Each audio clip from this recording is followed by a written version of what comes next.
Ganyan kalakas ang hanging nararanasan sa Gonzaga, Cagayan na isinailalim sa wind signal number 5 kanina. Nabali ang malaking sanga ng punong yan.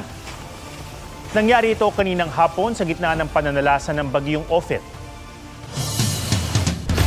Naglabas ng storm surge warning ang Pag-asa sa ilang lugar ng Cagayan at Ilocos Norte. Posible rin ng daluyong sa susunod na 2 araw sa ilang lugar sa Aurora, Batanes, Ilocos Sur at Isabela. Kaya pinapayuhan ang mga residente na lumayo sa tabing dagat at huwag pumalaot. Halos dilubyo na ang naranasan ng mga taga-Cagayan na tinumbok ng bagyong Ophel ilang araw lang matapos padapain ng bagyong Marce. Ramdam din ng malakas na hangin at ulan sa Isabela. Mula sa Ilagan City, may live report si James Agustin. James? Atong panakanakang pagulan na lamang yung nararanasan ngayong gabi dito sa Ilagan City sa Isabela, pero may ilang bayan dito sa lalawigan na nagpatupad ng preemptive evacuation kanina. Yung ilang mga residenteng lumikas pang-4 na araw na sa evacuation center. Ang karatig na probinsya naman ng Cagayan muling nakaranas ng matinding pagbayo. Umaga ng itaas ang wind signal number 5 sa northeastern portion ng mainland Cagayan, kasama ang bayan ng Santa Ana. Kaninang hapon, naramdaman ang hagupit ng bagyong Ophel doon. Nagangalit ang hangin at ulan. Nagdulot kaya ng matinding takot sa mga residente. Halos matuklap ang bubong ng parking at multi-purpose center na ito. Nawalan din ng kuryente sa ilang lugar. Mahigit 200 pamilya kabilang ang mga katutubo sa nag-evacuate mula sa Barangay San Vicente. Ang problema, kulang na ang mga silid matapos mawasak ang ilan ng bagyong Marce. May nagbahay-bahay namang rescuers para sa pilitang magpalikas. Alas 2 ng hapon, naglandfall sa bayan ng Bagaw ang bagyong Ophel. Buwis-buhay ang pagsagip sa ilang inabutan ng bagyo sa bayan ng Bugig. Gayon din sa Apari. Sa kuha ng storm chasers ng Pag-asa, ramdam ang pagbayo sa bayan ng Gonzaga. Pati sa sentro Amulo, kung saan tanaw ang malalaking alon ng Cagayan River. Sa Tumawi ni Isabela, malakas din ang hangin at ulan. Inilikas sa mga nakatira sa hilagang bahagi ng bayan. Sa Ilagan City, mahigit 300 pamilyang nananatili sa mga evacuation center, habang hindi pa rin madaanan ng Bacolod Bridge sa taas ng tubig sa ilog.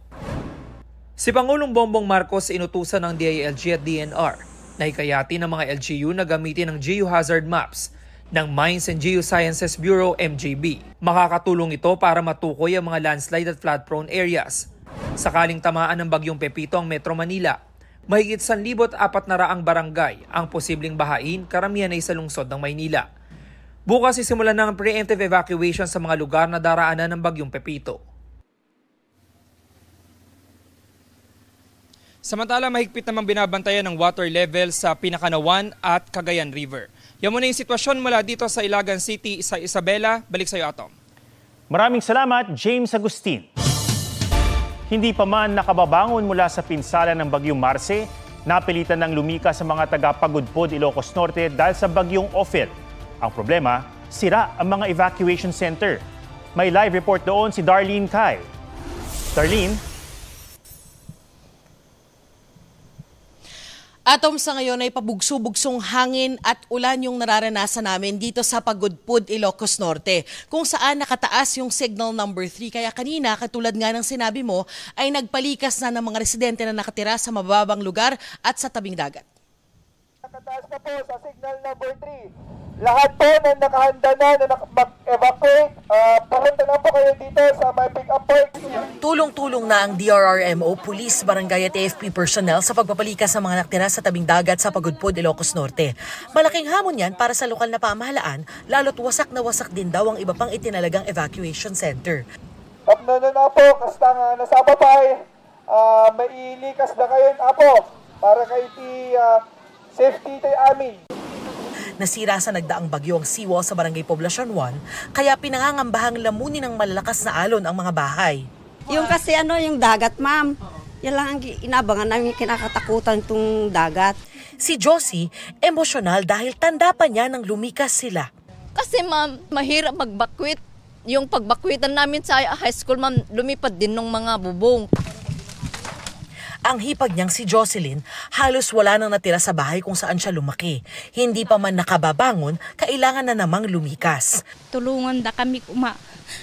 Tanay tayab ti balay mi. Tibubog ti balay mi. Akaasip ay ninanang ko. Sa Pasaling Elementary School, nagkubli ang ilang tagapagudpod noong kasagsagan ng bagyong Marce. Pero pati ito, winasak ng bagyo. Naghanap po kami ng mga pwede pang gamitin. Doon po sa mga ibang schools din po, pero hindi po kasi siya dati na ginagamit na evacuation.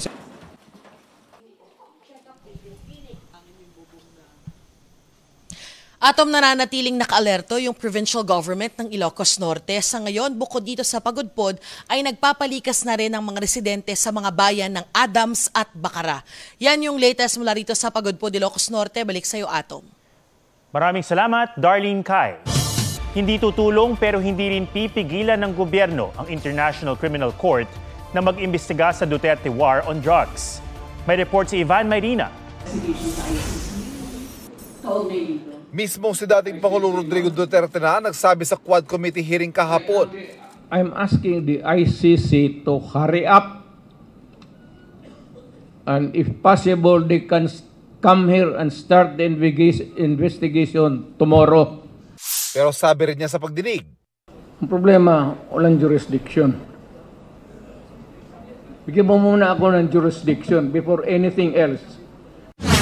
si Pangulong Marcos nanindigan na hindi tutulungan ng kanyang gobyerno ang ICC. Pero hindi naman kami haharang doon sa mga ICC. Kung pumapayag siya na makipag-usap siya o magpaimbestiga siya sa ICC, nasa kanya yun. Ibang usapin pa raw kung hihingi ng tulong ang ICC sa Interpol o International Criminal Police Organization. We have obligations to Interpol and we have to live up to those obligations. Maring humili ang ICC sa Interpol na maglabas ng red notice laban sa isang tao. Ang red notice ay nagsisilbing alerto sa member countries gaya ng Pilipinas na may puganting ipinaaresto ang isang bansa o international organization gaya ng ICC. Sabi ng DOJ, pag hinarang mo yan, magkakaroon tayo ng repercussions sa country. We are not in the business of blocking the Interpol's job. Ayon sa ICC, tinututukan nila ang mga nangyayari sa Pilipinas. Naniniwala naman ang Quadcom na magandang resulta ng magdinig kahapon dahil sa mga pag-amin ni Duterte at iba pang mahalagang impormasyon na nakalap nila. Sa kabilayan ng mainit na tagpo sa isang kuha ng kamera, maririnig na may sinasabi si dating Senador Antonio Trillanes IV kay Duterte. Sasampling ko sa Mr. Chairman, session suspended. Session suspended.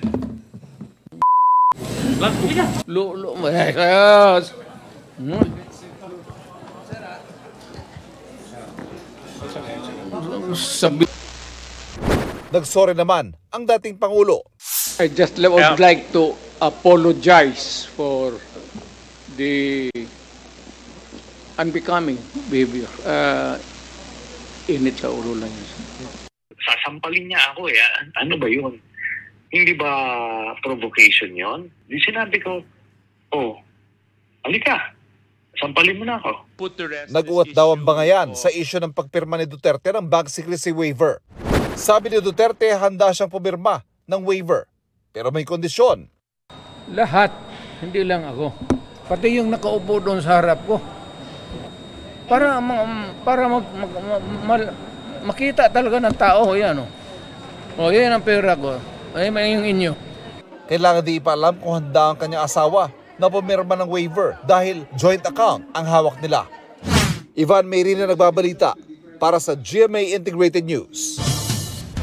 Nagsalita na ang aktor na si Ken Chan kaugnay ng kinakaharap na syndicated estafa case. Sa isang post, iginit ni Chan na hindi siya nanloko ng tao at hindi siya nanghingi ng pera taliwas daw sa mga akusasyong ibinabato sa kanya. Pinili raw niyang manahimik pansamantala dahil lumalaban siya ng legal.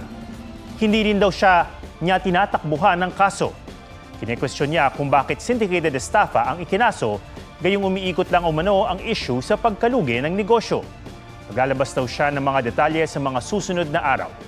Non-bailable ang kasong syndicated estafa at may parusang life imprisonment. Ayon sa abogado ng mga complainant, si Chan daw ang nangumbinsi sa mga biktima na mag-invest. sa negosyong may 10% na monthly interest. 2 beses ng bigong naisilbi ang warrant of arrest laban kay Chan. Maagang pagmemenopause ang isa sa mga posibleng maranasan ng isang babaeng may hypothyroidism tulad ng aktres na si Carla Abellana. Ang paliwanag ng eksperto kung bakit nangyayari ito sa Fit Track Report ni Von Aquino.